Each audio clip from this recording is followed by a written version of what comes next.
மணி சோபாவில் படுத்துக்கொண்டு மொபைலில் மும்முரமாக கேம் விளையாடிக் கொண்டிருக்கிறார். மணி பசியில் கத்துகிறார். ஏய் ரோபோ, எனக்கு பயங்கரமா பசிக்குது. சீக்கிரம் போய் ஒரு காரசாரமான தக்காளி ரசம் வச்சு எடுத்துட்டு வா. உத்தரவு எஜமானே, தக்காளி ரசம் காரசாரமாக இப்போதே தயார் செய்கிறேன். ரோபோவின் கண்கள் சிகப்பாக மின்னுகின்றன. ரோபோ சமையலறைக்குள் நுழைகிறது. ஒரு கையில் தக்காளி, மறு கையில் ஒரு பெரிய கரண்டி. ரோபோ தக்காளியை கத்தியால் வெட்டுவதற்கு பதிலாக கராத்தே ஸ்டைலில் அந்தரத்தில் பறக்கவிட்டு கைகளால் பஞ்ச் செய்கிறது.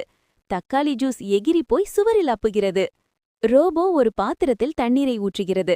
காரசாரமாக வேண்டும் என்ற மணியின் கட்டளையை நினைவு கூர்கிறது. சமையலறையிலிருந்த மிளகாய்த்தூள் டப்பாவை அப்படியே கவிழ்கிறது.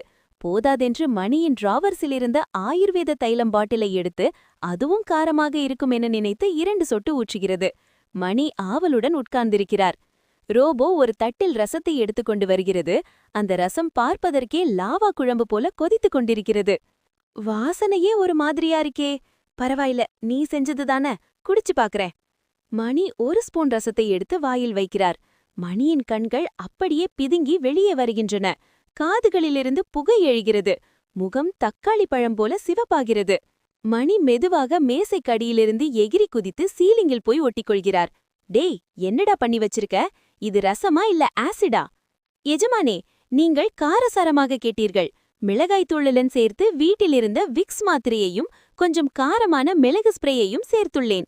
இது 100% எனர்ஜி தரும். மணி வாயில் தண்ணீரை கொட்டிக்கொண்டு ஓடுகிறார். ரோபோ பின்னாடியே துரத்துகிறது. எஜமானே, இன்னும் 1 கிண்ணம் இருக்கிறது.